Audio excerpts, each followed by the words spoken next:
Woe to you, O earth and sea, for the devil sends the beast with wrath, because he knows the time is short.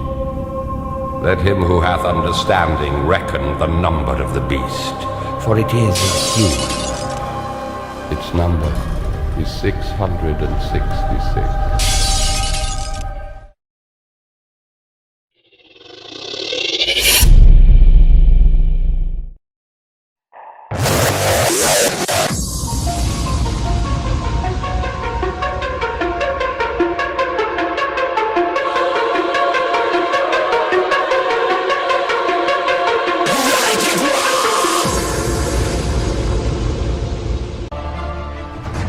Let him that hath understanding count the number of the beast, for it is the number of a man, and his number is 666. No matter who you meet, if you say 666, all of a sudden, they know what you're talking about. 2,000 years ago, John the Apostle received a revelation from God, predicting the arrival of the false prophet and the man of sin. And I stood upon the sand of the sea, and I saw a beast rise up out of the sea, having 7 heads and 10 horns. The most powerful nation on earth is set to betray its citizens, with new mandatory revisions to citizenship and constitutional privacy. The United Kingdom's Information Commissioner claims that in 2017, consumers will be cashless shoppers. A microchip holding personal bank account and credit card information will be implanted into the body, connecting to a database that will know who they are, where they live, what they like, and what they don't like. Shoppers will have their hand scanned, not their credit card. And he causeth all, both small and great, rich and poor, free and bond, to receive a mark in their right hand or in their foreheads, and that no man might buy or sell save he that had the mark, or the name of the beast, or the number of his name. We want to investigate how close we actually are to implementing the mark of the beast. We're going to find out that we are closer than most people think. Now, the prophecy foretells a time when each of us will have a mark or a number without which we will not be permitted to buy or sell. It paints a picture of a system of total control. A system touted as a national security necessity is being used to build a database where the biometric identity of millions of Americans will be gathered and stored. We're meeting with the president in order to formulate legislation that would require every person in the United States of America who is employed to carry a biometric identification card with them. And he causeth all, both small and great, rich and poor, free and bond, to receive a mark in their right hand or in their foreheads. And that no man might buy or sell save he that had the mark, or the name of the beast, or the number of his name. The president put in a lot of money in the stimulus package to advance medical records so that if you have the chip, you can carry the records with you. They can stick it in a computer. They can know all your situations. They'll have a GPS chip in there so that they can measure everybody, every instant, no matter where they go. Your ID card would have either your fingerprint, your thumbprint on there, or would have a reading of the veins in the back of your hand. If any man worship the beast and his image, and receive his mark in his forehead or in his hand, the same shall drink of the wine of the wrath of God, which is poured out without mixture into the cup of his indignation. And he shall be tormented with fire and brimstone in the presence of the holy angels and in the presence of the Lamb. Researchers are developing sheets of ultra-thin, ultra-flexible electronics that can stick to your body. These electronic skins, or e-skins, can bend when you flex your elbow and twist when you rotate your wrist. Researchers are just beginning to imagine all the medical innovations that could come from these e-skins.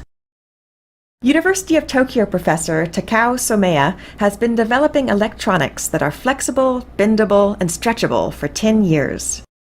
Somea's goal is to create electronics that are as pliable as human skin. and he's come a long way in a decade. This is Somea's latest prototype, an electronic sheet that is 10 times thinner than plastic kitchen wrap. It is light enough to float through the air like a feather. The first challenge in manufacturing e-skins is to find a way to produce flexible electronics. Somea fabricates his circuits using thin film transistors, which can be printed on plastic films. These films are well suited for synthetic skins, because the material is cheap and easy to handle. Somea's material can be stretched, folded, or crumpled up like paper, but the electronics on it still work. That's why it might be useful for biomedical applications. This lightweight material can cling to human skin, and it can bend and stretch as people move their bodies. E-skin could be used for health monitoring systems and wearable medical instruments. By adding sensors to the circuits, researchers can measure the electrical activity of an athlete's muscles or a hospital patient's vital signs. One day, it might even become synthetic skin for robots or humans. Anyone who takes the mark is immediately thrown into the lake of fire. There's no grace, there's no mercy. It's just, you've got the mark, bam, you're in the lake of fire. If you pledge allegiance to the Antichrist, you will be eternally damned according to the Bible. How would you like to have an RFID microchip implanted underneath your skin? Or maybe an electronic tattoo that sticks to your arm or your wrist? Not only does it look badass and trendy, but it's also every bit as useful and complex as your smartphone. Now, I know it sounds like something futuristic or even something out of a science fiction movie, but guess what? The future is now. Not only does this technology already exist, but it's already being developed and implemented at a rapid and accelerated pace as the technological elite finally begin to bridge the gap between our digital and physical identities. It sounds like science fiction, placing a microchip under the skin to get you in your door, to start your car, or maybe give your doctor your medical history. Or what if your child were to disappear? Would you be willing to place a chip in your child if it might help them bring them home? Barry Davis recently looked into what all this technology is about and the possibilities of this science. According to the National Center for Missing and Exploited Children, more than 2,000 children are reported missing each day. Most are found, some never are. But what if there was the technology which could help bring those children home? And that technology was no bigger than a grain of rice. Elliot! Oh gosh. He's on the swings. Oh, hi. Yeah, that scared me. It's something most every parent has felt. That sick panic. You're watching your child play, having fun. You turn your head for just a moment, and they're gone. My stomach drops, I feel nauseous and dizzy, and I imagine all of the horrible things that could happen. Trish Dickerson is the mother of a rambunctious 3.5-year-old who has no fear of anything or anybody. And it scares me. It scares me so much. Someone would just be like, hey, I have candy. And he'd be like, heck yes, candy. We've been microchipping our pets for years, so why not use that technology to protect something far more precious? It's technically realistic. Stuart Lipoff is an electronics engineer who's watching the microchip industry closely. He says by placing signposts or portals like this handheld unit for animals in key locations, you could track someone. Some people are already placing microchips in their hands, which help them control everything from their computers to opening their front doors. And most of us use microchips every day to open doors to work or buy lunch with a debit or credit card. The ick factor, it still is kind of icky of, having somebody, put something into your body that's a foreign thing. Lipoff says it's only a matter of time before people realize how beneficial it could be, and not just for convenience, but in what literally could be a life-saving instance. I might be one of those moms. In a heartbeat, I think I'd have him chipped, just so I would feel safer. There are devices you can buy to put on your kids which allows you to track them with GPS. Right now, the technology to track a microchip with GPS isn't available. At least, not available to the public. But here's what you should really worry about. And watch. It will unfold like this. First, the RFID chip, radio frequency identification. It's already been put in the Blink credit cards, passports, license tags. They're everywhere. Watch for a full court press to have them implanted in your pets. Not an ID chip, a tracker. They're beta tested, but you'll start to see more of them at your vet's offices. OnStar for your pooch. You can track your little doggy. Peace of mind. Next, if it's good enough for your dog, it's good enough for your child. A tiny little RFID chip the size of a grain of rice, completely safe, easy to remove. Your child is now kidnap-proof, and the placement of the chip will be varied, so God forbid some sicko doesn't look at one particular place to forcibly remove it. OnStar for your child. No more Amber Alerts, no more kidnapping, no more parents' worst nightmare. After all, if it's good enough for your pet, it's good enough for your child. Then, the elderly. Forget that I've fallen and can't get up business. Oh, no, this RFID chip will have all of Grandma's medical information and data on it. And if they have dementia and wander off, you'll be able to track them. After all, if it's good enough for your dog. Then once it's deemed cool, teens will insist on their own chip. They're already tattooing barcodes. It's cool. It's their own number. And this will be your own chip, all of your information, always stressing the medical information bit. What information? She's 20 years old. Shh, it's for her own good. And you can track them. And you know that kids won't wear watches anymore. They've got cell phones with the time on it. In your cool chip, no need for driver's licenses, credit cards, debit cards, keyless entry, ID. No, the RFID chip will have it all there, all of it. Goodbye wallets. After all, what's a wallet for? ID, cards, not anymore. Oh, and money will be completely cashless. Blink terminals will read your chip. Think EasyPass or MetroCard. No cash, no drug trafficking, no terrorism. Make any connection you want. No one's listening anyway. Then you'll beg for one. Everything's on the chip. Everyone's on the grid. The grid is a 24/7 real-time tracking of you. Everyone will have this cool chip. Everyone's on the grid. And if you're convicted of breaking some law, they don't send you to prison. They turn off your chip. Poof. You don't exist. No money, no identity, no existence. And you're worried about an iPhone being tracked?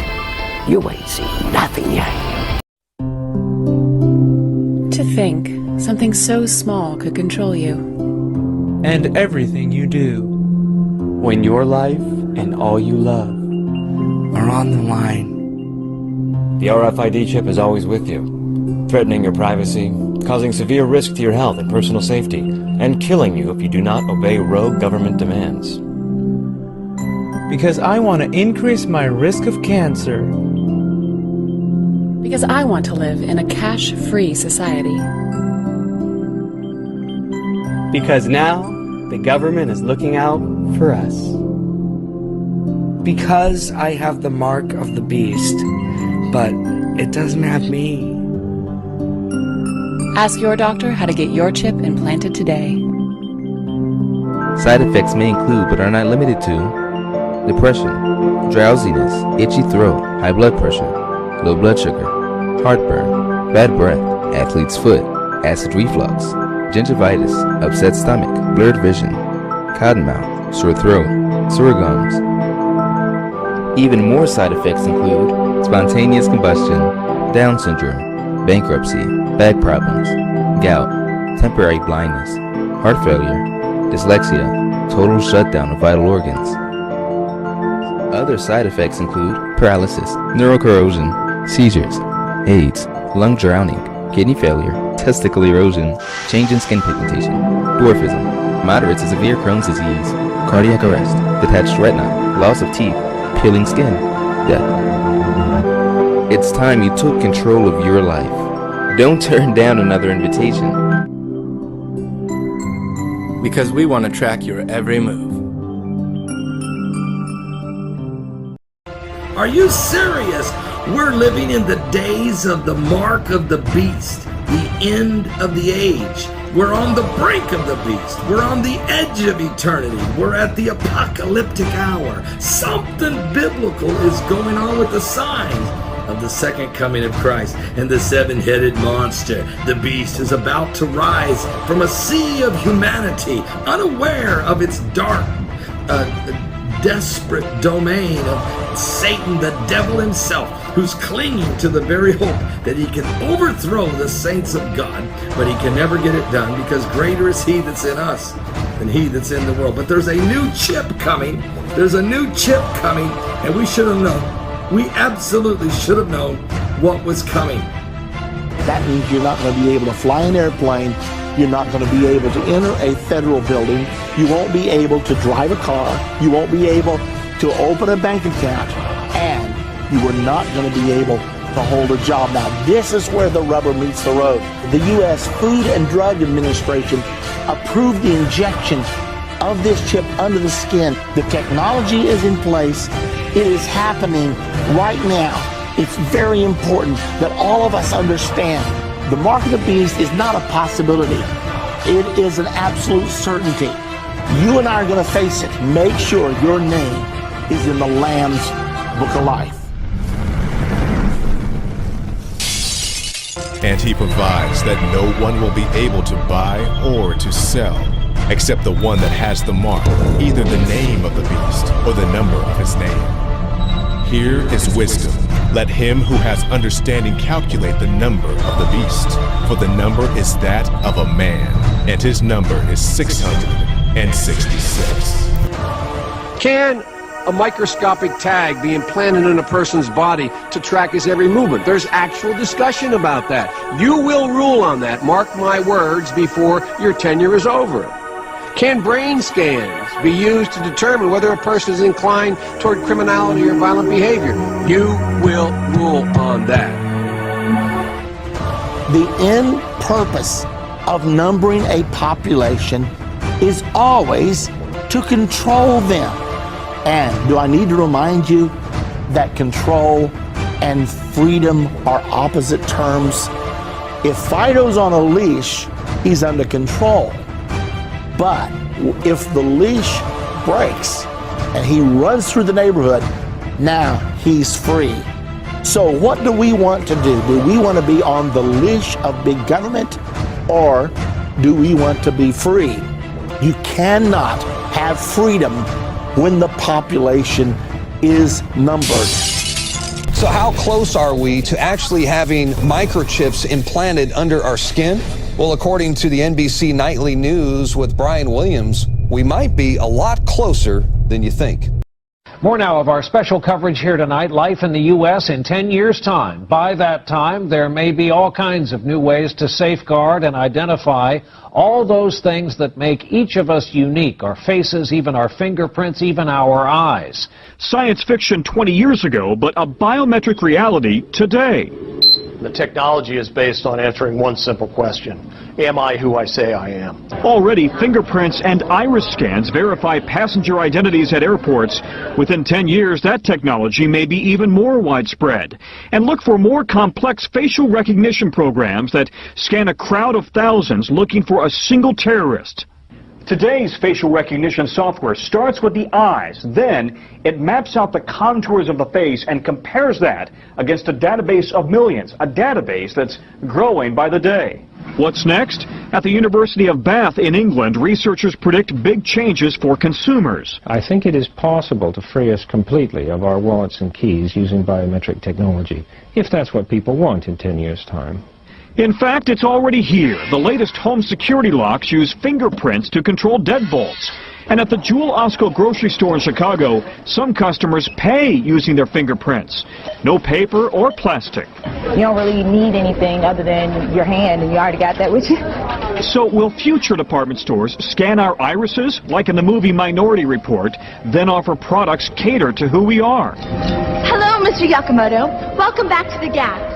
Experts say that technology is here now. The challenge is to safeguard our privacy in a brave new world. There you go.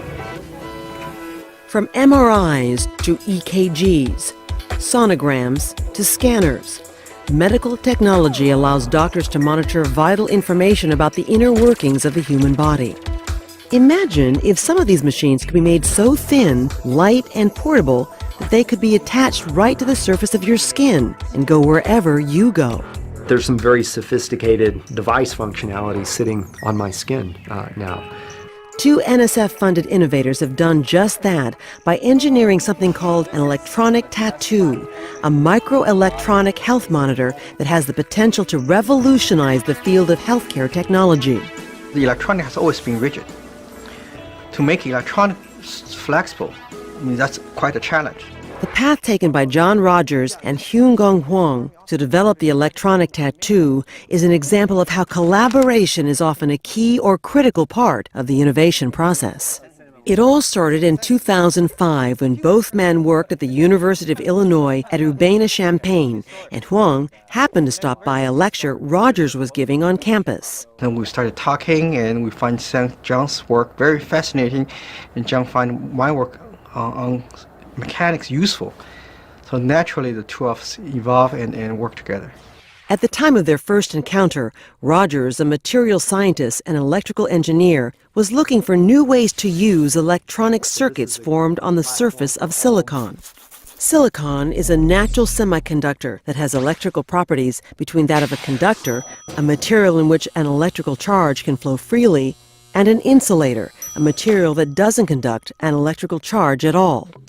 Semiconductors are the heart of most electronics today. So at a very simple level, you can use a semiconductor like silicon as a switching element to turn electricity off or on. Huang, a mechanical engineer who has since moved to Northwestern University, specializes in the mechanics of curvilinear materials, which have surfaces that are wavy. Curvilinear surface means it's a surface that's not flat. That's not, for example, my hat. The surface is curvilinear.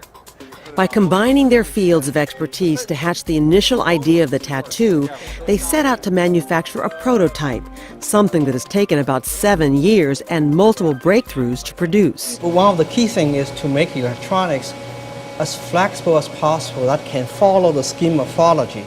The first breakthrough happened when they figured out how to slice off the surface layer of a silicon wafer. This new technique resulted in silicon that could bend, just like this single sheet of paper. Next, they discovered how to make silicon elastic, allowing it to be either flat or wavy in shape. Suddenly you have a form of silicon that can bend, it can stretch, it can deform, it can coat and conform to curvilinear shapes, very much like biological tissues.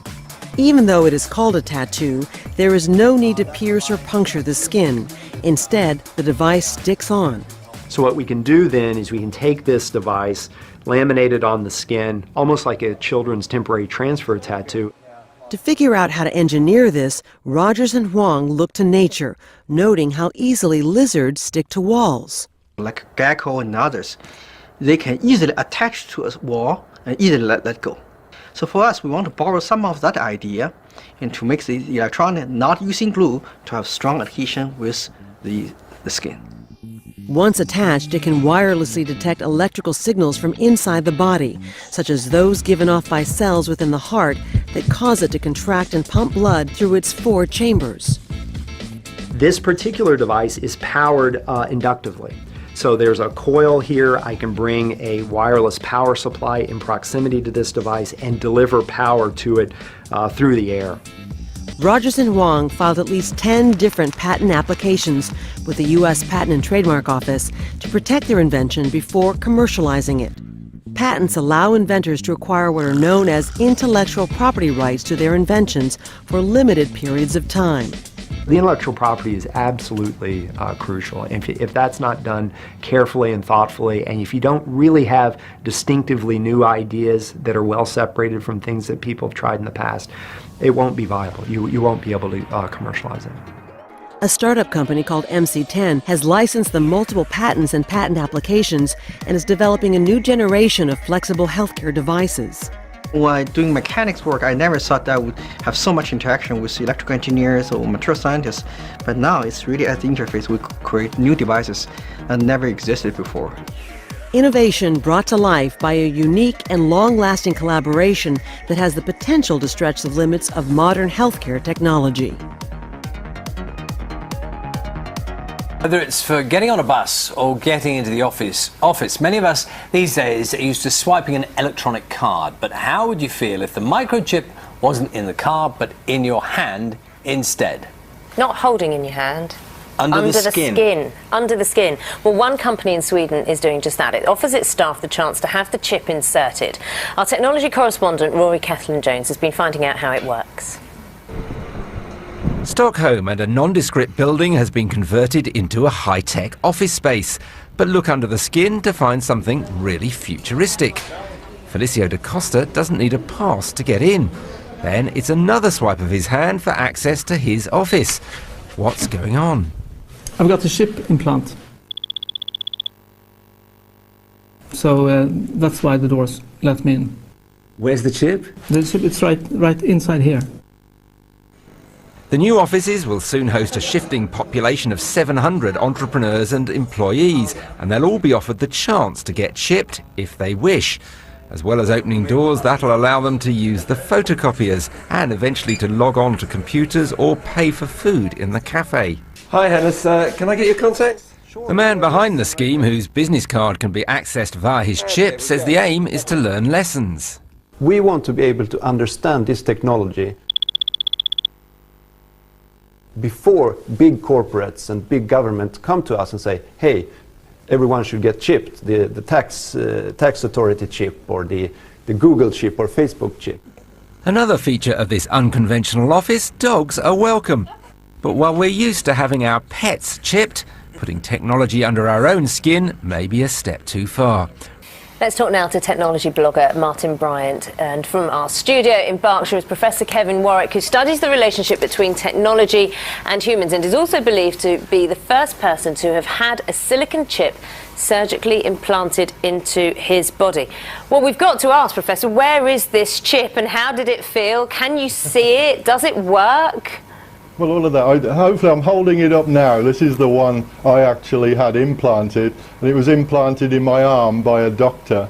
Part of it is a coil of wire, and that's how it gets its power, and that's how it communicates. And then the rest is a few chips on which you store an identifying code, and that code is transmitted out, which identifies you to the system. And did it hurt when it was put in, and did you notice when it was in while you had it in? I noticed it was there at first, but then very quickly you get used to it.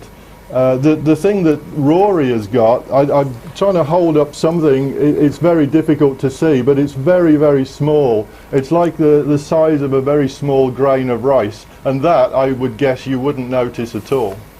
So, Martin, what do you make of it all? Well, I don't think many people will be very keen to have a chip from their employer. I mean, it's like I say, it's like a pet being microchipped, isn't it?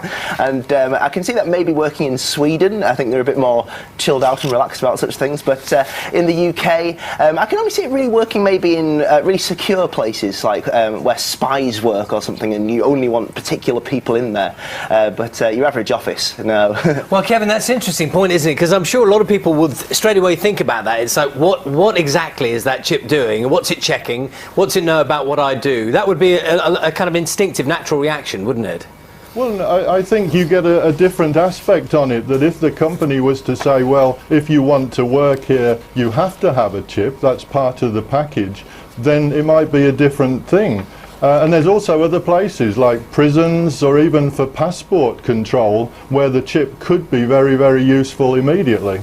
Martin, I mean, your expertise is technology, and as technology develops, we get used to it, don't we? So most technology starts out as quite a bizarre idea, doesn't it? Yeah, I mean, if you go back 300 years with a hearing aid on, people would think it was witchcraft or something, wouldn't they? So I think over time, our perceptions of technology change, and while you or I might feel a bit uncomfortable about this, things move over time, and so maybe our children or our children's children, maybe they'll be all cyborgs with enhanced hands and brains and all sorts, yeah. We saw, Kevin, we saw in the film a moment ago the practicalities of how that works. People sort of having to hold their hands up against things, similar to the way we use our sort of laminated badges now. That doesn't feel like a huge stride forward in a way, because you're still having to go through those practicalities. But I think when I held the small chip up, that's really where there's a problem. It's very, very small, and hence you have to try and get the antenna, the aerial that's in it, right up close so that you get a good connection. With the thing that I had, which is quite a bit bigger, so there wasn't a problem. It actually operated over 1 to 2 meters, so I was free to walk around, and the computer switched on lights for me, said hello, opened doors, and I didn't have to go up close to it. So it's really just, the technology's there, it's just using it in a different way. And what kind of costs are we looking at, Martin? Is this technology practical in, in economic terms, in budgetary terms, for companies to move forward with something like this? Well, I think at the moment, because it's such a new technology, I think probably not. But certainly, it's something that over time will become more. As it becomes more commonplace, it'll become cheaper. But I say, as it becomes commonplace, I'm not sure you necessarily. It's down to employee acceptability, and then, isn't it? How much it's acceptable to them. And yes, I mean, it might be a great alternative to a passport, but will people really want their passport? Will they want technology in the body? I don't think so. It'll take a few generations maybe for that to really become a popular thing. Kevin, what about you? Time frame on this one? What do you think?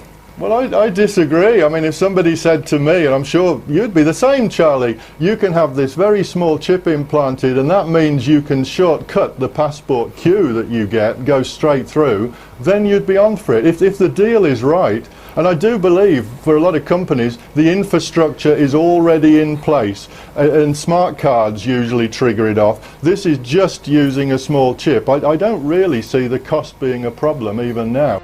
And the smoke of their torment ascendeth up forever and ever, and they have no rest, day nor night, who worship the beast and his image, and whosoever receiveth the mark of his name. I've said it before, I will say it again. We can't balance the budget on the backs of the very people who have borne the biggest brunt of this recession. Everyone's going to have to chip in. That's only fair. That's the principle I'll be fighting for during the next phase of this process. Joining us now to make his case is Scott Silverman. He's chairman and CEO of Applied Digital Solutions. That's the parent company of Verichip. And Mr. Silverman, thanks for being here. We appreciate it. We're looking at this little chip right here. You brought some in with us, tiny little things. But what we heard yesterday was kind of scary. How do you react to that? Well, Becky, thanks for having us back on the air. We appreciate that very much. And obviously the comments that were made yesterday is the reason that I'm sitting here today. As you know, Verichip has been approved by the FDA as a Class II medical device in order to identify high-risk patients in an emergency situation. It's elective, it's voluntary, and it is certainly critical to the evolution of information technology in healthcare, which we all know is archaic, the way healthcare is done today in emergency rooms and physicians' offices. Do you hate it when you get to the office and then discover you left your ID at home? Well, one company in Sweden has come up with a unique way to make sure that doesn't happen. A microchip implant. NBC's Keir Simmons is in Stockholm this morning with more on that. Keir, good morning. Hey guys, good morning. You've seen it in the movies. A human being merges with a computer to become a so-called cyborg. Well, I have now had a computer chip inserted into my left hand. It cost around $300, and in a moment, in what will surely be a live television first, I'm going to open a door with my cyborg hand. We're going to put a man inside a machine.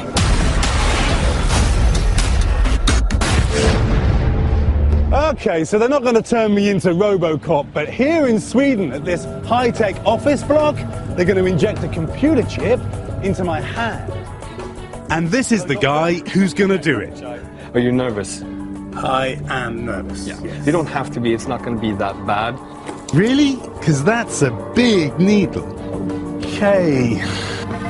Cecilia Osterholm starts her day with this new technology. She swapped her keys for a chip in her hand that uses a radio signal to open doors. You have a chip in your hand there? That's right. It's been inserted there. Right. So that's how do you open it?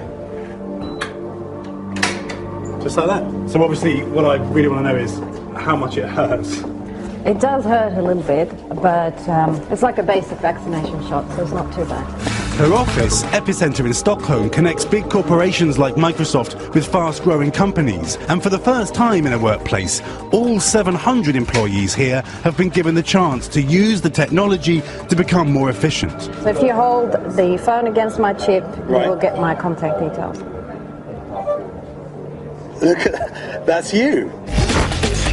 In the movies, from Matrix to Minority Report, we've watched technology take over our lives. It's a smart house. It even happens in Annie. And now it's coming true in real life. If you don't need keys to access your building, if you don't need credit cards or PIN codes and things like that to do purchases, those are things that will really simplify your life. Life for me was about to get simpler. And you know what they say? No pain, no gain. So the chip in here is quite small, right? Yeah, it's super small. It's like a grain of rice. So take a deep breath and exhale.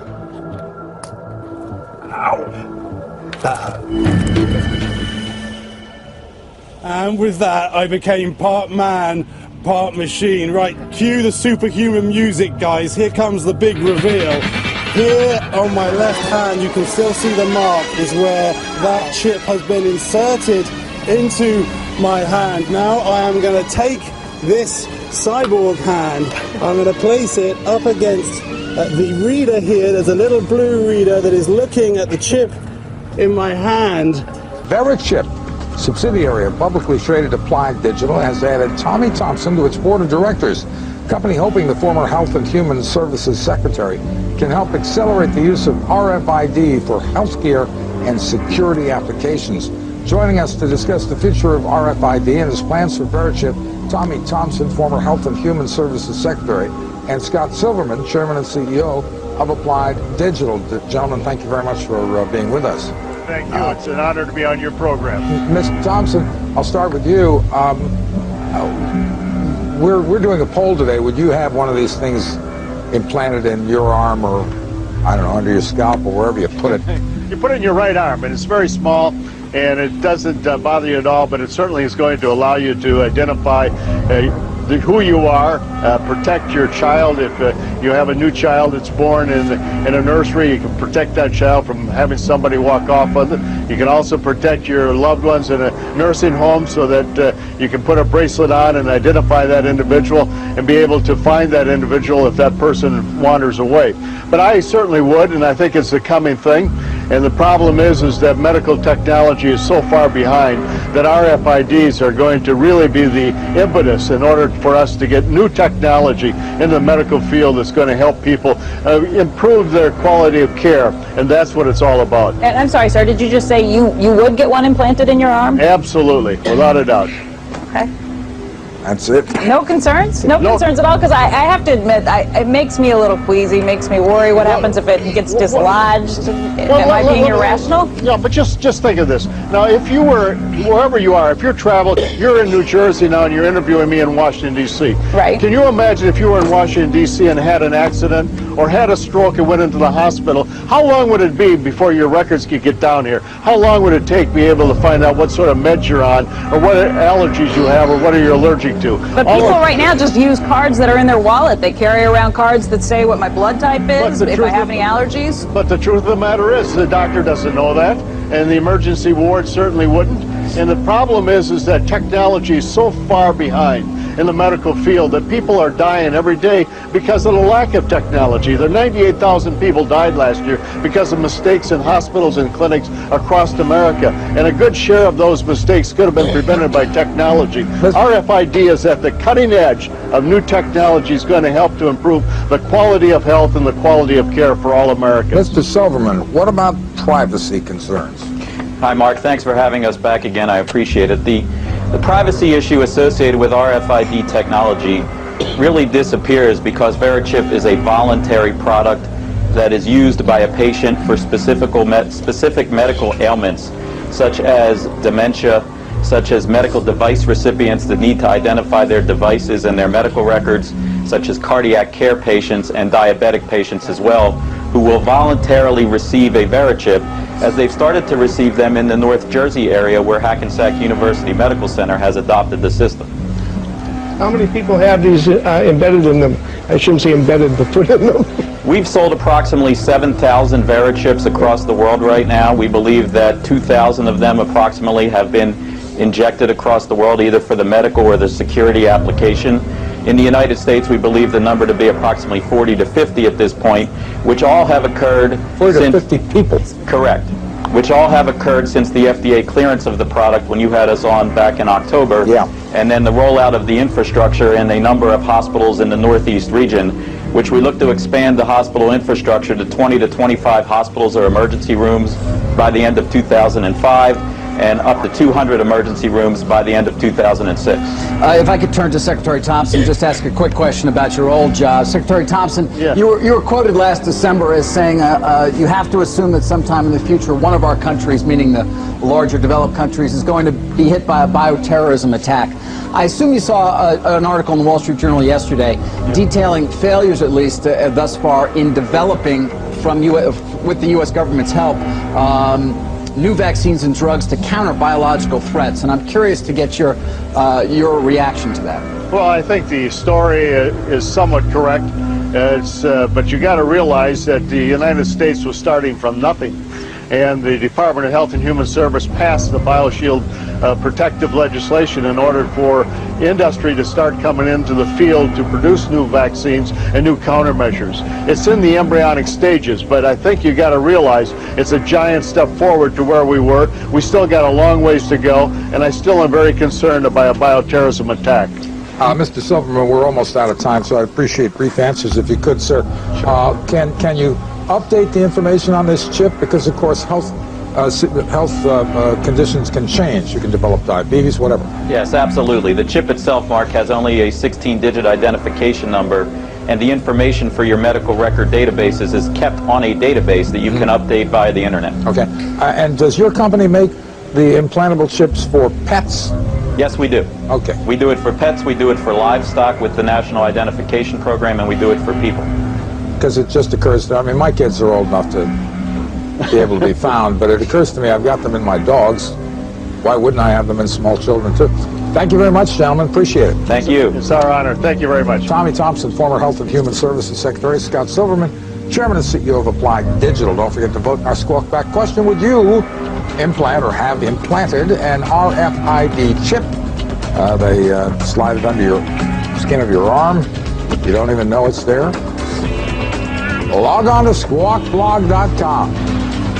Do you say, yes, I do it, or do you say, I'm with Becky? No way. And with him the false prophet that wrought miracles before him, with which he deceived them that had received the mark of the beast, and them that worshipped his image. These both were cast alive into a lake of fire burning with brimstone. In medical news tonight, a chip the size of a grain of rice could save your life. I've just been chipped myself. It's not a painless process, but it doesn't last too long, not too difficult. Minor surgical procedure. New microchip technology now makes it possible for the emergency room staff to find out about your medical history at the touch of a computer key. At some point, we're all going to have RFIDs. It might be even in our fingers, where they require it with everything on it. Instead of carrying credit cards or money, we will probably be implanted with chips. And now RFID microchips like this are being injected into humans. I'm sorry, sir, did you just say you would get one implanted in your arm? Absolutely, without a doubt. Our driver's license will be on the RFID chip. Our credit card number, all our information will be on this one chip. The chip is encased in unbreakable glass and is about the size of a grain of rice. The procedure is done with anesthesia and is relatively pain-free. It felt pretty scary, but at the same time it felt very modern, very 2015. The government has just approved the use of a computer chip that would be implanted under your skin. When complete, everyone will have a unique 12-digit identity number. If hospitals purchase this detection equipment, the system will most likely start to include more and more people in those communities who will want the chips. Wow. Interesting stuff. Everybody could have one of those one day. Finally from us this evening, technology on the cutting edge. We were interested today to hear that more than 100 law enforcement officials in Mexico are having microchips implanted in their arms. The chips allow a person to be scanned, sort of like a cereal box at the supermarket checkout. In Mexico, this will be one more tool in the fight against crime. Here's ABC's John McKenzie. You've seen it before, right out of Hollywood. It's maybe a little uncomfortable. A microchip inside the body. A hidden, high-tech identification tag. They're the access codes to your job spot. Now, Mexico's Attorney General and 160 of his deputies have had microchips implanted in their arms to control access to the country's new Criminal Investigation Center. And he had power to give life unto the image of the beast, that the image of the beast should both speak and cause that as many as would not worship the image of the beast should be killed. This is a developmental system made by MC10, and it has an antenna and some sensors embedded in it. And what we plan to do is work with them to advance a tattoo that could be used for authentication. It's really true. So what this means is that becomes my first superpower. I really want this superpower. It means that my arms are like wires, my hands are like alligator clips. When I touch my phone, my computer, my door, my car, I'm authenticated in. First superpower. Like, I want that. Now we have the head of PayPal saying that they want brain chips to replace passwords. Oh my goodness. Huge conspiracy theorist here. This is PayPal's global head of developer evangelism. Jonathan LeBlanc is pushing implantable brain chips as a replacement for passwords, but he insists that such technology must be made to fit inside cultural norms before it is accepted by the general public. So obviously we can expect a huge psyop coming to get people to accept that this is culturally normal. But listen to some of the options here, he says. This is in a presentation called Kill All Passwords. LeBlanc admits that the future of authentication security is going to get creepy, and traditional passwords are going to be phased out due to their innumerable security flaws. But he's envisioning brain chips to measure thought patterns so that childhood memories could be invoked by the user to unlock their computer. So no longer having to remember who your first boyfriend was or the name of the street that you lived on. Now these brain chips are just going to scan your memories to give you access to your vehicle, your computer, to file your taxes, all of these things. And LeBlanc says that realistically, the ones that are going to succeed, whether it's embeddable, ingestible, injectable, or what have you, these are the ones that are going to play into cultural norms, the ones that are going to meet the demands of the populace overall and not be creepy. So even though they seem creepy today, in the future, they will not be creepy. They'll be culturally normal. Now, this is also echoed by Google, who in 2013, it was revealed that they were working on an ingestible microchip that would turn on a user's entire body into a biological authentication system for your cell phone, cars, doors, and other devices. And they're also developing a wearable e-tattoo that can decipher a user's thoughts by detecting the unvocalized words in their throat. At what point in our society is any of that going to not become creepy? Forget mobile phones. Your children and grandchildren may well want an implant instead. You know, when we check out at the grocery store, we'll be swiping our own arm over the scanner. And that will be something we feel we can't live without. It would be such a disadvantage to not have the implant that it essentially becomes not optional. Let's imagine a little bit what the future might look like if I could take your stem cells and put them on a chip, or your stem cells and put them on a chip. It would be a personalized chip just for you. And he provides that no one will be able to buy or to sell except the one that has the mark, either the name of the beast or the number of his name. Here is wisdom. Let him who has understanding calculate the number of the beast, for the number is that of a man, and his number is 666. Well, Big Brother will now be taught at a school near you. Across the country, schools are finding ways to track and monitor students inside and outside the classroom.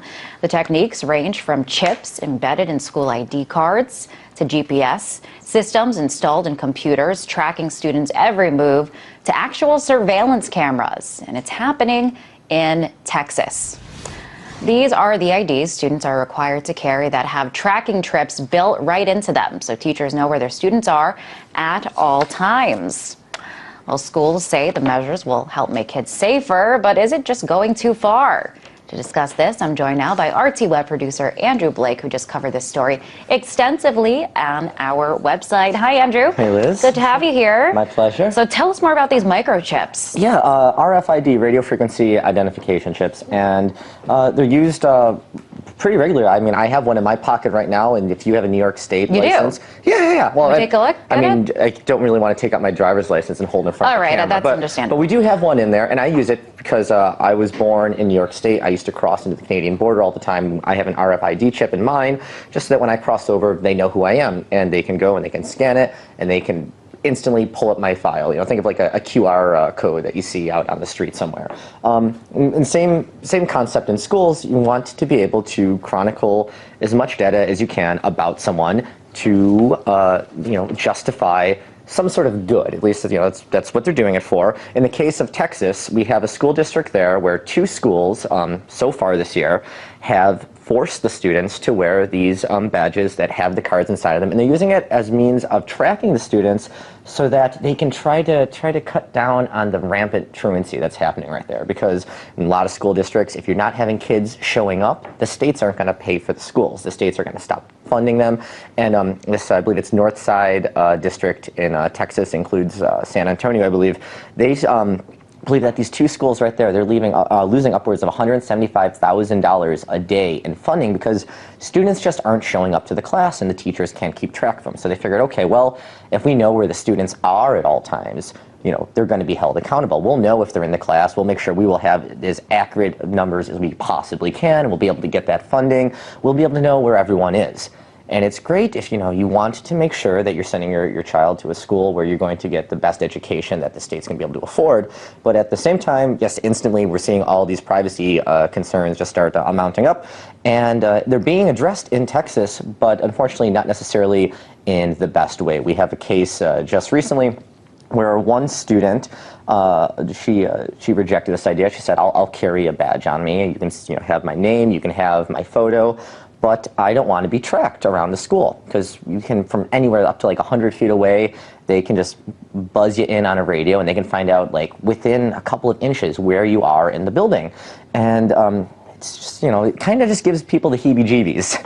Understand. So students do not have a choice. This is mandated. We're seeing that students and parents are starting to revolt slowly but surely, but so far the school district isn't really that concerned about their complaints. We have one case of a girl who said that it would violate her religious beliefs to be tracked consistently throughout the day, and would also obviously religious beliefs. Yes, I mean, I understand privacy concerns and maybe constitutional concerns, but religious concerns. The mark of the beast, to have this unknowing eye on her at all times. She said, my religion doesn't stand for it, and I don't want to have it. And the school said, okay, this is what we're going to do. You can go ahead and you can have your regular old ID badge.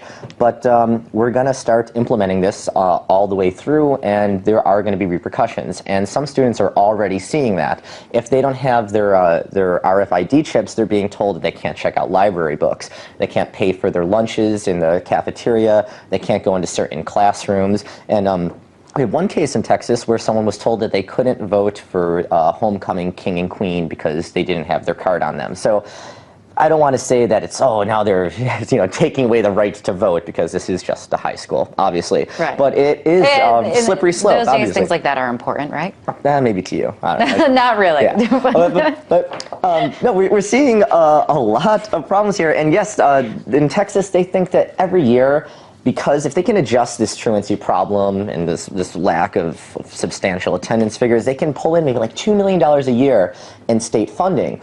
But meanwhile, they got 6,000 students, and they know where they are at all times, all the time, and it's kind of freaking people out. And there's a lot of concerns, not just about like, well, I just don't want to be tracked. It kind of has, as you would imagine, like a chilling effect on how people are going to associate with one another. Like, for example, let's say I know you're a good kid in school, right? Let's say you hung out with a couple of hoodlums, though, some undesirables, right? Now, if you're hanging out in a hallway with a couple of kids who are up to no good, but you obviously are, keeping to yourself, being nice and polite and stuff like that, the school's still going to know, oh, that Liz Wall, she's hanging out with those bad kids. So she must be up to no good also. She must be up to no good, yeah. And so people are going to pick where they hang out with. They're going to pick which extracurricular activities they participate in, because maybe some people don't want every authority figure in the school to know that they are involved in, like, let's say, like a gay and lesbian rights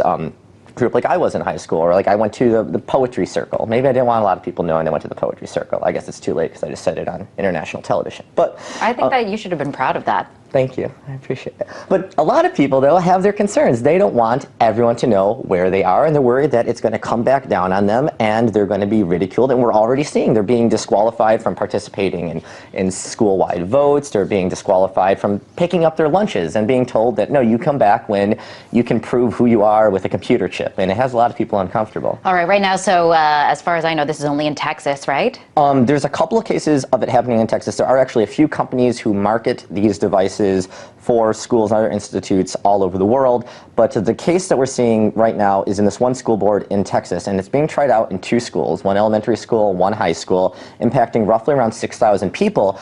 But right now, it is just a pilot program. And right, is this just the guinea pig? In other words, could we forsee this happening across the country and other school systems? If this takes off, they're expecting within like a couple of years to have it advance in Texas and impact around 100,000 students in 122 different schools. And of course, like I said, it's going to be a slippery slope. If we see it working here, it's going to work somewhere else. You got a chip in your ID card. Well, what happens next? It's a very good question. You're somewhere else. There's actually, I saw someone saying online that it just prepares students for the real world, where they enter adulthood and they are constantly monitored. It's not the real world I went to school in. Yeah, but times are changing, Liz. Times are changing. That much is true. One Texas teen has been told she won't be allowed to return to her school beginning on Monday. High school sophomore Andrea Hernandez was not found to be cheating on a test or ditching class. She's not flunking out, nor did she get in a fight with fellow classmates. Andrea Hernandez has been told she can't return to school because she refuses to wear a student ID card that's implanted with a GPS identification chip. She says it's against her religious beliefs. Well, a Bexar County District Court judge has just stepped in, granting Hernandez a temporary restraining order as she awaits trial. But this is a case with some major implications. So we wanted to speak with her attorney, John Whitehead. He is a constitutional attorney. John, thanks for being on the show. This is a project at John Jay High School Science and Engineering Academy called the Student Locator Project. What's the point of all this? Well, the point of the project supposedly is to raise money for the school. If they can put this program into effect, supposedly, and prove that they can increase attendance, they're supposed to make more money. But they've already spent $500,000 buying the chips from large corporate entities. So money is obviously being made here. But Andrea had a religious objection to the having to wear the chip and a privacy concern. I mean, even when she went in the bathroom, she had to have a chip on. Plus, she's not being treated equally. If she doesn't have the chip, she cannot access the library, cafeteria. She was told she couldn't vote the homecoming king or queen. So she also wanted to hand out a pamphlet in the hallway saying that giving her objections to why she didn't want to wear this chip, and they were told she was told she couldn't do that. Well, from what I understand, though, the principal offered to actually have the chip taken out of the card. Why then does she still refuse to wear it?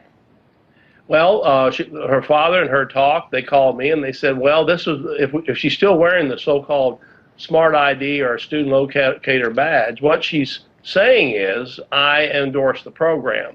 And they feel so strongly about it that they said she cannot and will not endorse the program. So we filed for a temporary restraining order on the constitutional issues, and we just got a judge who says that they were going to expel her from school and put her in another school, and the judge says they can't do that because of the constitutional issues involved. So she's going to be back in school, and there's going to be a hearing next week. But this is so much bigger, John, than just one case. Talk a little bit about the legal precedent here. As you mentioned, the school already has surveillance cameras. Many schools have metal detectors. What's the bigger picture here? The bigger picture here, this is the test project which is going to spread throughout the country. And the question is going to be, if those who do not opt into this program, will they be punished?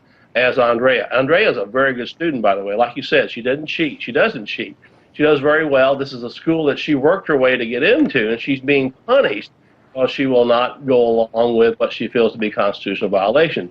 So the key to the case here is whether or not those people who want privacy, they don't want to be in such a program, they have First Amendment objections, whatever, will they be punished? So I think that's why this case is a very much precedent-setting case. But here's the key, I think, to all of this. What's happening, and this is I would call the cultural thing we're seeing, we're conditioning kids to live in the surveillance state. They're growing up in school, so when they go out into regular life, are we going to be required to wear chips as adults? I think that's the next step, obviously, because, again, there's money to be made off of this, and the police and the government agencies will track it for whatever reason. Yeah, and this, as you mentioned, it's just a pilot program, so we don't see this happening in schools across the country. But here, school officials want to see this implemented at more than 100 schools, so more than 100,000 students, and they say they want to increase attendance.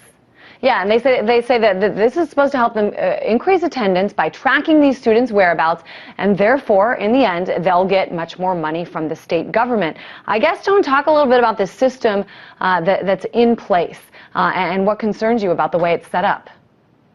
Well, the way it's set up is it grieves the bottom line, the right to privacy, First Amendment concerns, all the things that make us human beings. I mean, some people have asked me, what would you compare this to? Well, it's like a chicken in a cage. I mean, if they can track you wherever you go, the government in the school, and eventually when we grow up, kids grow up, go out in society, I mean, there's surveillance cameras everywhere now anyway. And so the question is, as human beings, will we have any privacy in the future? Orwell, as we know, in 1984, he predicted there will be no privacy. But can we have privacy? Sure. There are going to be people who are going to want to opt out. And that's the importance of this case is we want to protect those people who don't want to be part of a system they feel violates their human dignity and their constitutional rights. Yeah, I think this is certainly just the beginning of what we'll probably see will be many more cases like this. I know your client, Hernandez, has said that this is the implementation of the mark of the beast. Do you know what she meant by that? Yeah, in the book of Revelation, the New Testament, there's this prophecy about the Antichrist, that there would be a number put on people, and they wouldn't be able to buy and sell. So that's their belief. But incredibly, in this case, though, that's come true. If you don't have the chip, you can't go to the cafeteria, the library, you can't vote, you don't have access to certain things. So I don't agree with that particular belief. But again, the Constitution provides for the freedom of religion. And when is this trial set to take place, John? This coming Wednesday. All right. Well, you keep us posted. Thanks so much for being on the show. Constitutional attorney John Whitehead. Thank you. Here is the patience of the saints. Here are they that keep the commandments of God and the faith of Jesus. And I heard a voice from heaven saying unto me, Write, Blessed are the dead which die in the Lord from henceforth. Yea, saith the Spirit, that they may rest from their labors, and their works do follow them.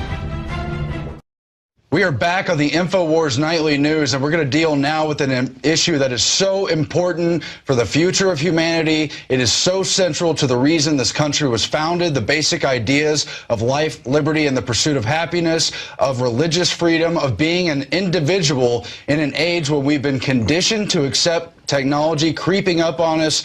We're always wowed and amazed and wooed by the new cool things technology can do, and we're always just trained to ignore the fact that it's converging on a point of tracking us in a total control grid. Every piece of technology is leading up to this. It's integrating.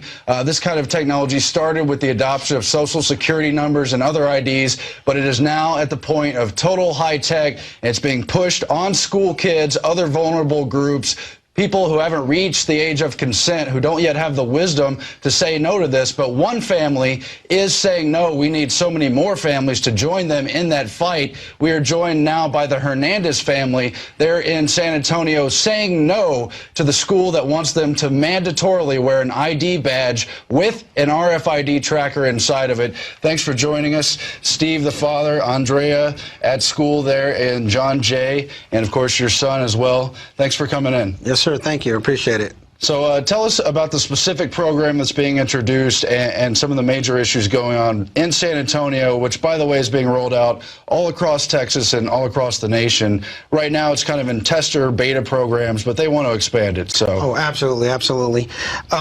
This program is being implemented at John Jay High School and Anson Jones Middle School, the only two schools with the lowest attendance rate in the city.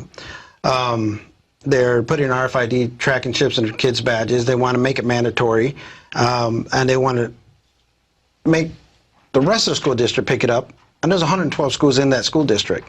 So they're starting with 2, but it's going to 112 schools. Absolutely, yes, sir. Just in San Antonio. Just in San Antonio, just in the NISD school district.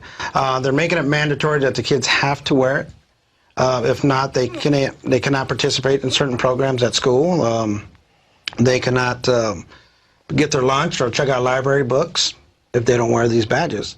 And we stood up and said, no, absolutely not, because we felt like it stepped on our religious freedom.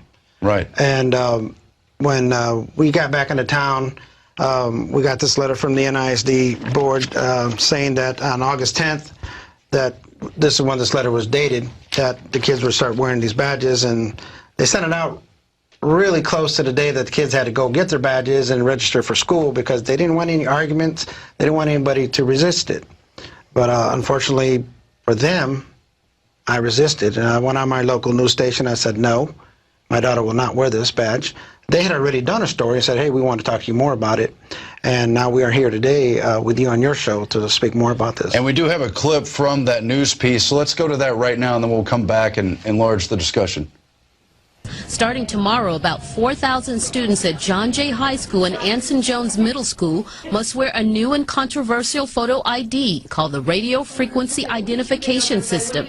It tracks students while they're on campus. Some call it a spy chip.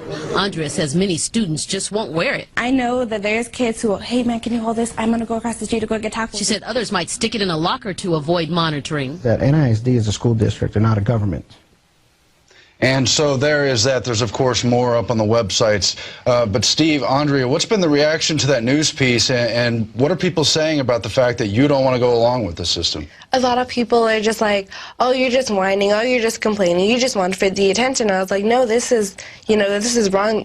Northside does not have the right to do this to us. And they're just like, oh, just wear the badge, it's just a badge. I was like, no, this is a lot bigger than just a badge, and it's a lot more than that as well. It really is. And Steve? I had a guy at work actually tell me I was just exploiting this for my own benefit. I don't see how that could be because I'm not getting paid for this. What am I exploiting?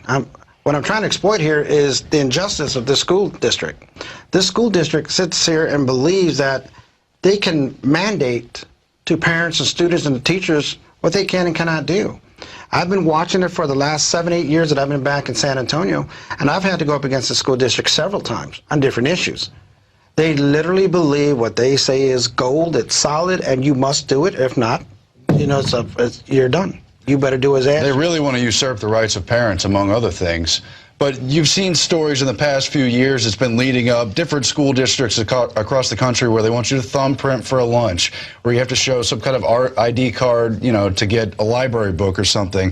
Back in 1999, there were students in Louisiana in one town revolting against the fact they were made to wear badges with their social security number tied to a barcode. But this trumps all of that because this RFID code ties into your social security number, to your name, to your photo, and they want you to use this to buy your meals at school, to get the library books, all of it. It's all being integrated. Yeah, absolutely.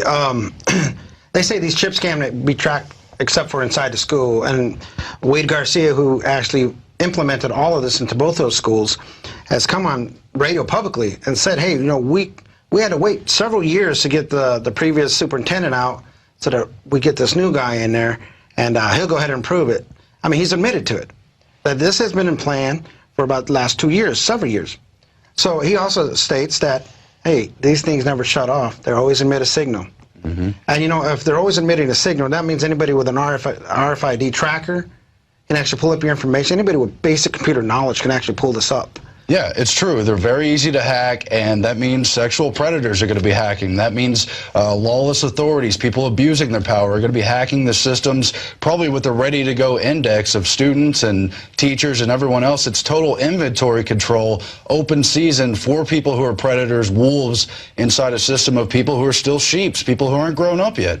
It would be bad enough to do it to adults. Absolutely. And what they don't seem to understand, they're stepping on civil liberties, religious freedom, and these children who aren't old enough to make decisions for their own, They're being conditioned and told, you have to do it this way. So what they're doing is taking the voices away from the children, away from the parents, away from even teachers. I know some teachers who are afraid to stand up because they don't want to lose their jobs. Yeah. They're taking away the voice of the people. But guess what? I'm here for the voice of the people, and even for those who disagree with me, I'm fighting for you, your children, your families, not just for my 2 children and my family. I'm fighting for every person out there. I've been misquoted several times saying that I said this is the mark of the beast and all this fun stuff. I didn't say it was the mark of the beast. I said this is how they condition the people.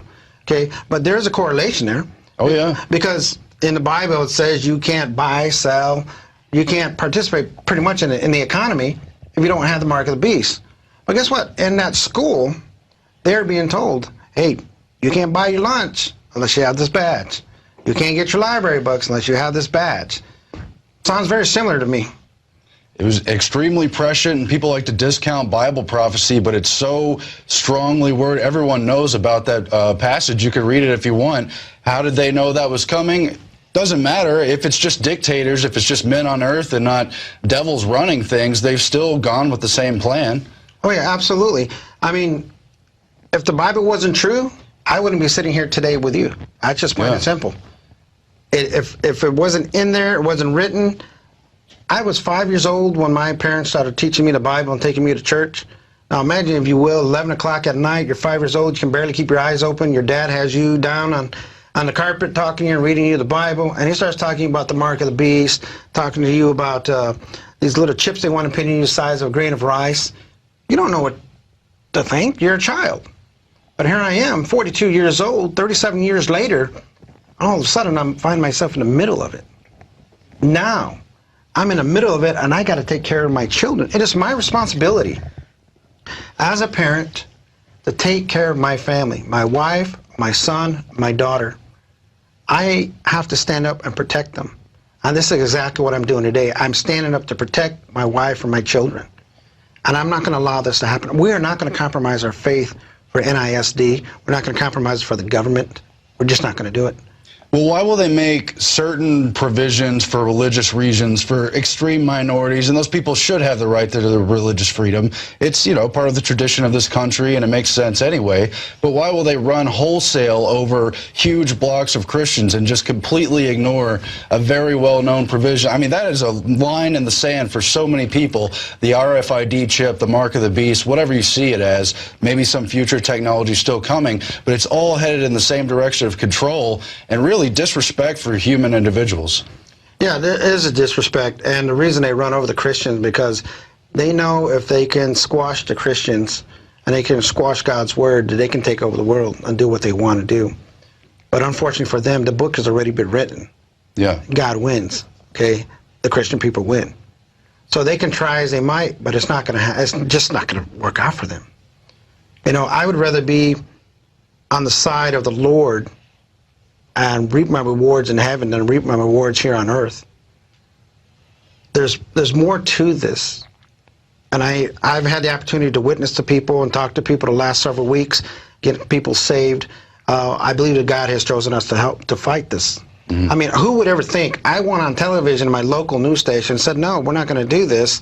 And here I am today, 2, 3 protests later, visits with the NISD. I have all kinds of organizations and people from around the world gathering behind us. Who would think one man stood up and made that big of a difference? And then, why did I stand up? Because my daughter told me, Dad, I'm not going to wear it. I am not going to wear it. And she's right. She doesn't have to. I mean, she can tell you things that has been going on in the school that the teachers have been telling the students about wearing the badge. It's absolutely absurd.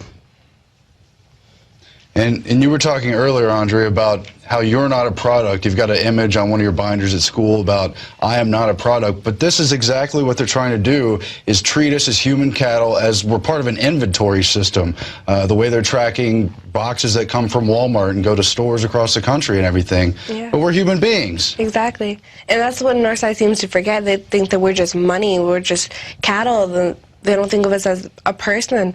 They just think that, oh, they're just more money for our pocket. They're just more money for the budget.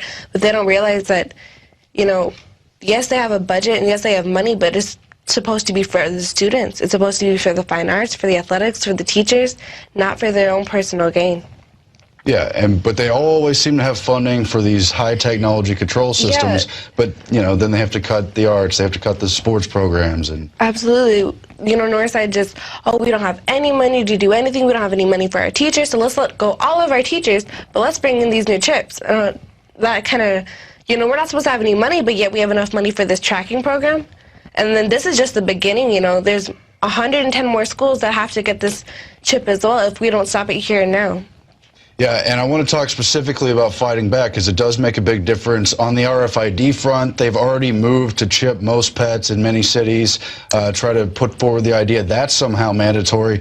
People have, on the other hand, fought back against that because the microchips have been found to cause cancer in pets and animals, and nobody wants to see that.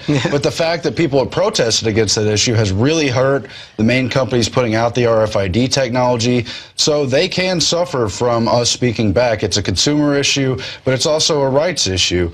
And parental rights, your rights as a member of a public school, that all factors into that. So let's talk about how we could fight back and how do we get other people out there with you helping on this issue? Well, what we've been trying to do, we actually go out and we talk with people and let people know. But, people can go to spychips.com and read about it. Mm-hmm. All of our protests, all the pictures that we have up there are they're going there. We have videos. We actually have a video that was released of everybody talking to the NISD board of trustees. Mm-hmm. Karen Freeman from NISD said that, hey, we can listen to you, but it doesn't mean we have to act on it. So that tells me, hey, she wants to stand her ground. But guess what? We have a group of 20 million strong behind us and all kinds of different organizations throughout the world, people from all over the place. Like Catherine Albrecht told me, you put a little bit of fire underneath them, they're going to stop. She goes, so let's light this fire. Okay. I had to give my hats off, my thanks to Catherine Albrecht, Katie Deloy. Yeah, she's done a lot of very good work on this, and she has put pressure on specific companies. She's followed them, and she could do the same for these public institutions. Absolutely. Liz McIntyre, all of them. They have single-handedly put them back by at least 10 years by all these protests that they've been doing throughout the United States and England and all over the world. And I'm proud to be part of that. And, these people need to understand you cannot mandate to a free society what people have to do. You cannot just say, hey, you're going to wear it and you're going to like it. You can't. We are the United States of America. We are a free nation. We're supposed to be a free nation. We are not United States of Northside Independent School District. They are not a government. And even if they were a government, they cannot tell us we have to wear chips, that they can track us anytime they like. It's enough that they're tracking us with our credit cards, our cell phones, our phone bills. There's some things you can't get around, but this I can get around. This I would say no to. My daughter's not going to wear this badge. This badge was okay, even though it has barcodes on it and has a little scanning thingamabob on the back. But this one is no good. I don't like it. It has 2 batteries and it has a chip right here. It never turns off. And with that being said, she will never wear it. My son will not wear it when and if it comes to his school. I mean, we're talking about the privacy concerns, which are the big things, but there's also the environmental pollution. Are these devices safe to even wear next to the heart in different parts of the body? There's been a lot of stuff brought out on different Wi-Fi signals, and this is becoming a problem. Yeah, it emits a radiation cloud around the body. Yeah. Up to 70 feet in diameter, I believe they were saying. So anybody can drive by with an RFID scanner and get your information. Okay. Northside Independent School District likes to say, hey, in their paperwork here it says, you can't scan it outside the school district, outside the school, the 4 walls of the school. It's not true. Except they're telling every student to go home with it and show up with it first thing in the morning. Yeah, Absolutely. And we walk home. A lot of my friends, they live right down the street from the school. They walk home. I walk home, and I walk pretty far home. And the fact that somebody could pick up my signal while I'll be waiting for the cars to pass scares me, and that is extremely frightening. It really should. But what kind of message are they sending to the students in the first place that you must accept this? Trying to tell parents with that same hoax they use on the vaccine issue that this is not a negotiable issue. Somehow, just because it's a state government authority, we could just tell you what you're going to do. Now, I mean, what kind of kids are we training for the future? They're trying to condition the kids. They're trying. That's how all of these governmental bodies start. They start with the kids. Let's start with the kids. We condition the children to think it's okay and it's normal to be tracked. I don't mean to be inflammatory. Hitler said that. He said, get the children, get the women, then you get the whole society. Exactly. And he knew what he was doing. That's why he did what he did. Yeah. You know, you always start with the children. Why? Because they know that's the most sensitive part of a parent's heart. You grab that kid, and that parent's going to go along with it. You grab that spouse, that other one's going to go along with it. But guess what? In Hernandez family, that's not going to happen. My family would much rather be persecuted, and if we have to die for our cause, but guess what? It's not our cause. We're dying for our Lord Jesus Christ, God Almighty. I would rather reap my rewards in heaven than reap them here on earth. And we're supposed to fight back against tyranny. It's in the Bible. You're not supposed to lay around waiting for the apocalypse to happen. You're supposed to be doing what's right and standing up for what's right. Well, absolutely. You know, if you don't stand for something, then what are you really doing? You're just existing and going through life? Yeah, doing you got to what you're stand told for and- something. Yeah. Got to stand for something. And I keep telling everybody, I can't believe I'm here in this situation at this part in my life. I stood up 2 weeks ago and said no. My daughter said no. Yeah. You know, in her school, they're actually bribing the children with candies and gifts to wear it around their necks. I have a class where in my third period, the teacher, she was standing outside the door with a big old bucket of candy, and the kids that had already had their IDs on, she gave them candy, and I was like, where'd you guys get the candy? How come I didn't get one? They go, oh, she's giving them out if you have your ID. And I was like, what? They go, yeah. She said if we wear them around our neck, we get the candy. And I was like, are you serious? And then, you know, they're like, oh, you're going to get in trouble. You'll lose your position on your extracurricular activities like football and cheer and pep and stuff like that. Those coaches are saying that you must wear them and they must be visible at all times. And, you know, it's making it hard even to go to the restroom now because you have to have it on in the hallways. That way we know who you are. If you want to know who I am, get to know me, sit down with me and talk with me. Don't put a badge on me. Yeah, I mean, what happened to a name and a face and getting to know people? But the other thing, too, they're trying to control you through peer pressure at a time when you're growing up, you're trying to figure out who you are, you're trying to meet other people, make friends, and that's what's going to get noticed, the fact you're an individual, that you're strong enough to stand up for yourself. You're the kind of person people want to get to know and respect in the community. People who just go along with whatever they're told to do, well, that's pretty uninteresting, really. Yeah, and you know, I get a lot of people who are supposed to be friends or supposed to be people that are on my side at all times, and then yet when this issue gets brought up, oh, I don't talk to you, or, you know, just weird, dude, it's not a big deal. But the thing is, it's a really big deal, and, you know, students need to understand that. They need to open their eyes because Northside is just saying, oh, it's not dangerous, it's not, you know, it's not a big deal. And yet they track you at school, and they tell you, oh, I don't track you on the bus, but they do. I asked my bus driver, and I said, sir, what is this little thing above your window? He goes, oh, that's for the home project. And I was like, what home project? And he's like, oh, your badges? And I was like, the new ones? He goes, yep, that's what it's for. So now they track me on my bus ride home, and, you know, I'm sorry, you have to scan this when you get on the school bus? No, it picks up the signal just like it does at the school. It picks up the signal and lets you know who's on the bus. Wow. I mean, really dangerous. All sold in the name of safety, but it's completely hijackable and exploitable by the wrong person in authority, just like everything. Absolutely. You know, I'd like to know how this makes anybody any safer. This is a centralized system. Our government was set up on a balance of powers, knowing that bad people are going to get into power, and it's better for them to fight amongst each other than to give all the power to one person. And this is exactly what they've done, sir. They have given all the power to the school district and a handful of police officers who can watch this at all times. Okay? They have people thinking, hey, in case of a fire, this would be great. I don't understand. How is it going to be great? Because growing up, and even to this day, everybody has fire drills at school anyways, right? So we all know how to get out of the school. Yeah. What about the poor guy who's sitting in there trying to find the last person with a badge? Let's say, for instance, that kid decided, well, I'm going to put my badge over here in the bathroom. Because it's time to get out of here. I don't have time to grab that badge. Exactly. So they're doing this for money, and they're doing this for power. It costs $525,000 to implement this program in only 2 schools. In only 2 schools. It costs $136,000 a year to run that program. Now take those numbers and multiply it by the other 110 schools. And then take that number, 136,000, and multiply that by those schools. It's astronomical. Where are they coming up with the money? And what people don't understand, it's our tax dollars that are going to this program. But they want to fire teachers. But they want to get rid of teachers. They don't have chairs for psych classes. They don't have books. There's some teachers printing books for students off their printers because they don't have money for books. But yet they have $525,000 to implement a program that nobody wants? It's really creepy. So what do you think is the best way to get other parents to recognize the danger, other students to realize this isn't such a good idea? How do we start to say no to this, to have the courage to stand up and realize the school is not the ultimate authority? I mean, you've made a big stand already, but have you seen other people supporting you, or are they all just skeptical of what you're doing?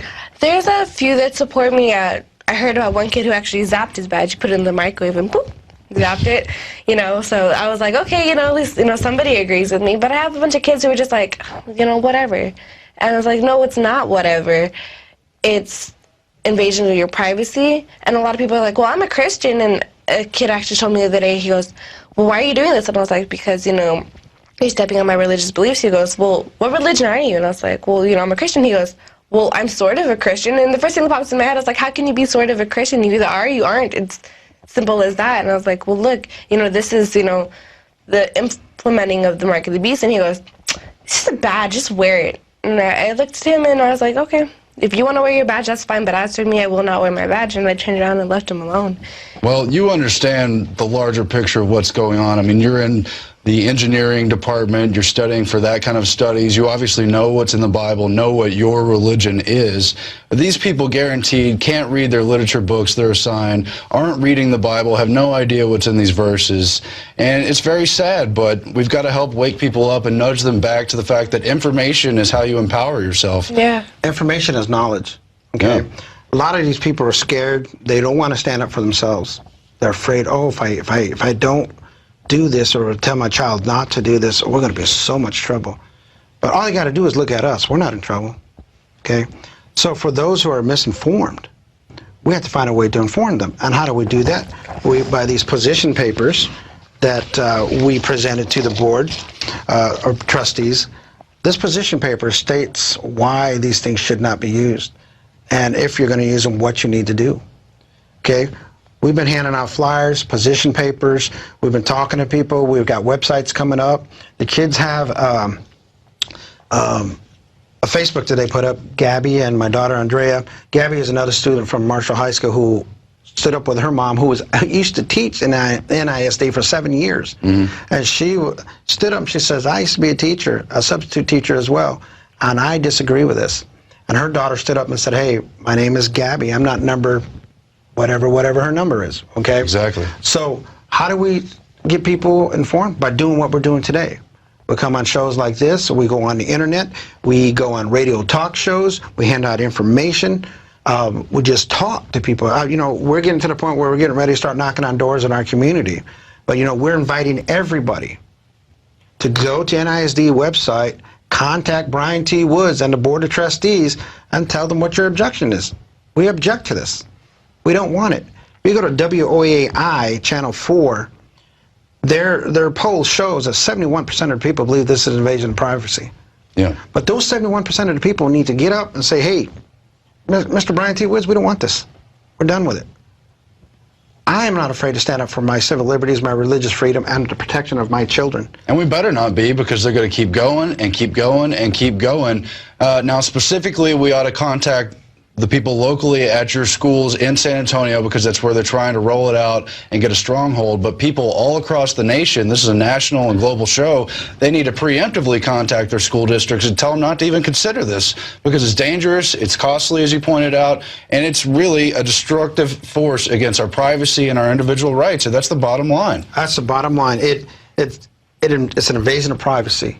But my first and foremost fight is religious belief. It's my religious freedom, my kids' religious freedom. I'm not going to condemn my children to the pit because NISD wants them to wear a chip. My daughter stood up and she told them at the board, she told the board, and she says, I am not going to compromise my freedom for NISD.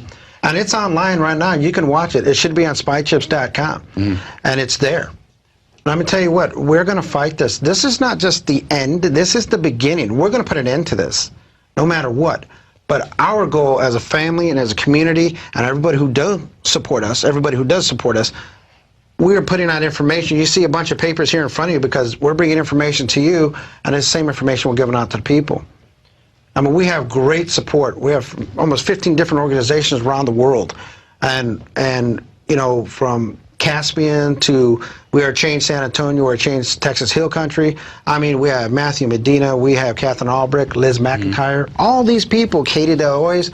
Katie came to my house and spent the weekend with us to help us put this protest together. She took time out of her schedule and her children and her family to come to be with us. I mean, I am grateful, and I have to tell everybody, and this is my opportunity to give thanks to a good friend of mine named Bobby Scott. If it wasn't for Bobby Scott, I wouldn't be here today. Because I was at work, my phone was ringing, I couldn't get to it, and I'm not supposed to have my phone at work. And at break time, I went and checked, he'd called me 6 times. So I decided I'd call him. And I said, what's going on? He said, hey, dude, I called you a couple hours ago because you need a guy on the radio right now, they're talking about you. And I'm asking him, you know, what are they talking about? Because they're talking about you and these chips. You need to contact this lady named Katie somebody. And so I went on that particular radio station's website, contacted Katie DeLois. The very next day, I got a phone call, and here I am 2 weeks later right here in Austin, Texas, with you folks. And we have to tell you thank you. You guys are wonderful. We appreciate y'all standing up and coming out and speaking out, because everyone's against the issue who knows about these larger political issues. How could you not be?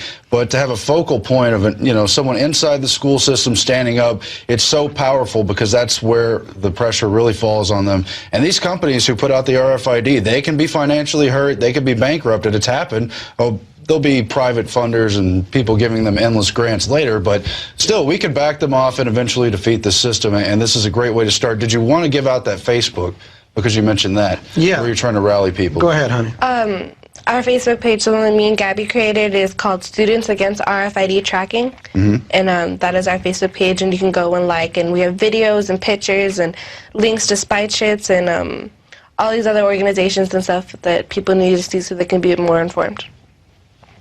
Great. We hope people check that out. And are y'all doing on-the-street protests or anything like that? Yeah, we had done one in front of Anson Jones the first day of school. We did it again, did it twice. Then we did one about a week ago at NISD, the Northside Independent School District district office, the superintendent's office. Then we went inside, and it was Citizens to be Heard, and there was about 6 or 7 of us that stood up and voiced our concerns. We had teachers, we had people from different organizations. And I stood up, my daughter stood up, and Gabby. So a lot of things came out of that, but we were planning to hold another one. I believe it's going to be on the 25th. I think it's every second Tuesday of the month they have a Citizens to be Heard. So we're hoping to get hundreds of people to show up out there in support of this.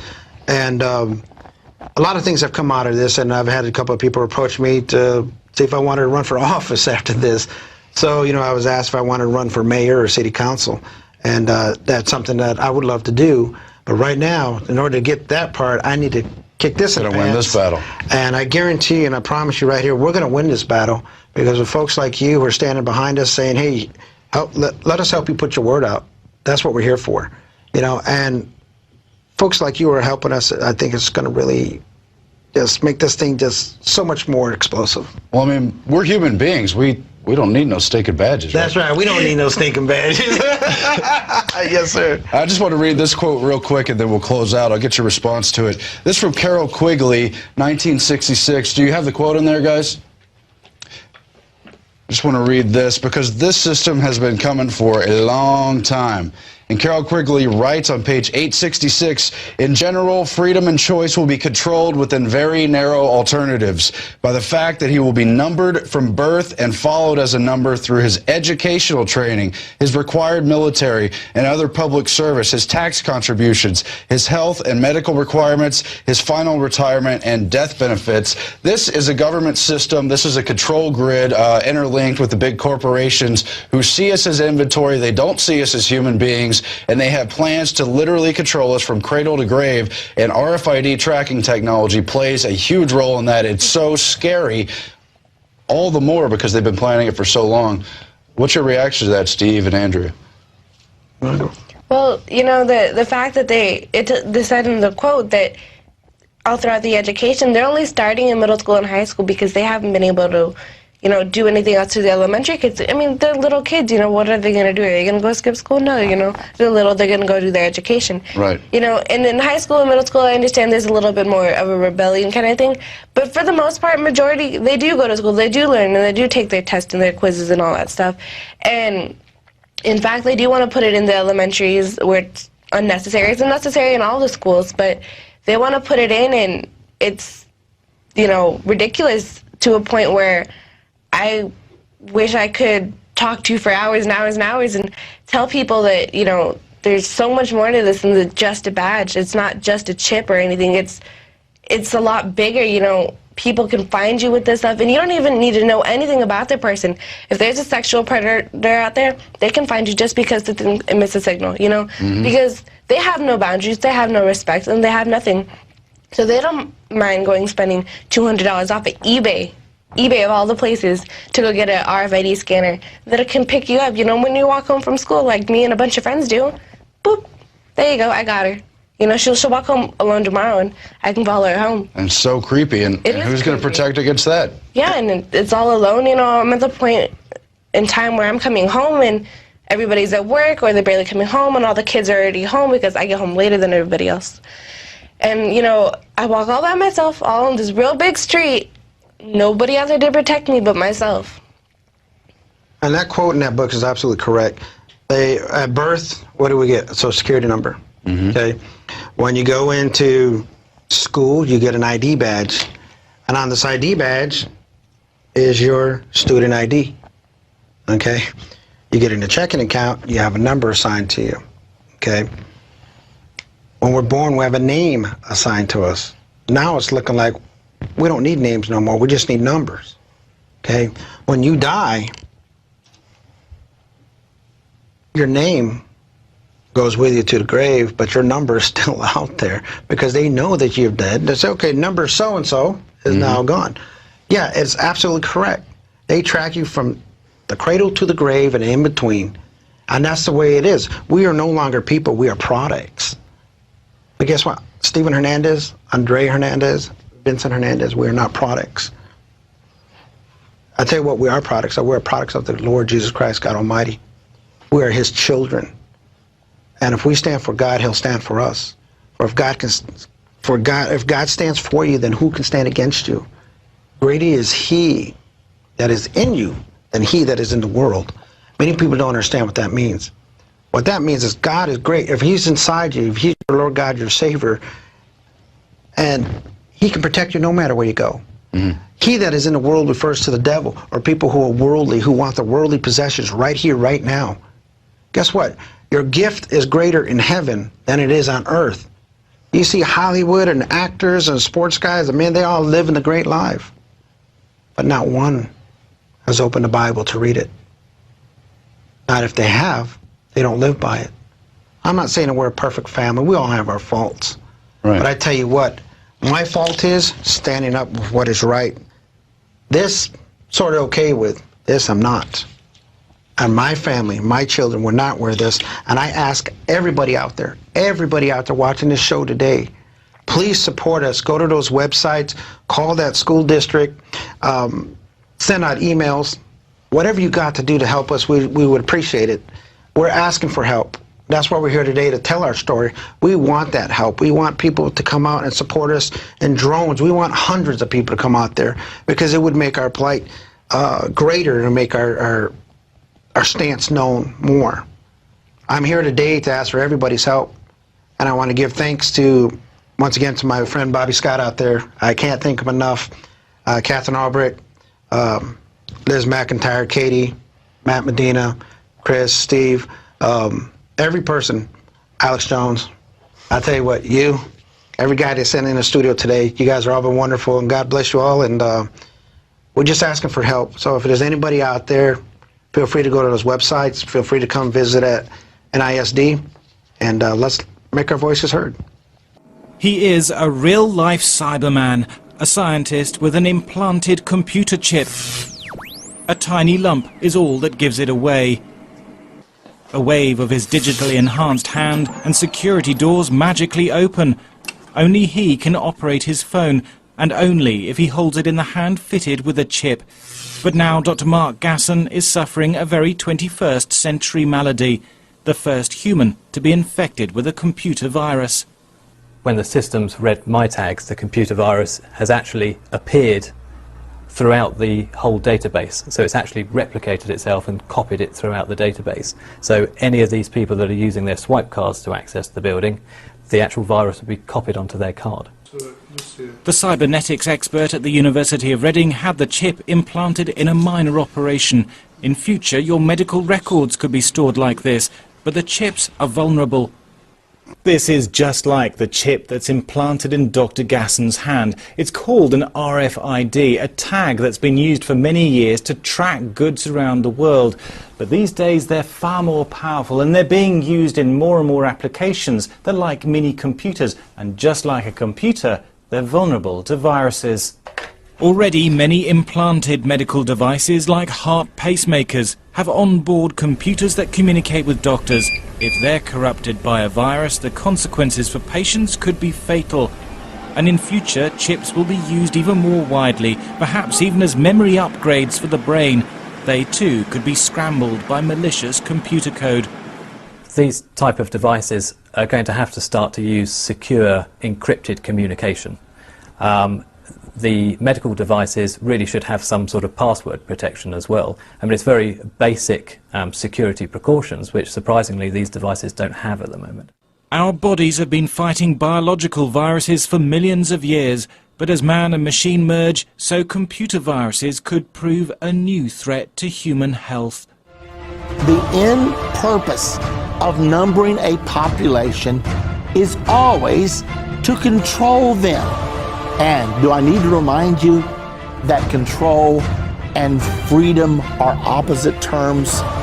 If Fido's on a leash, he's under control. But if the leash breaks and he runs through the neighborhood, now he's free.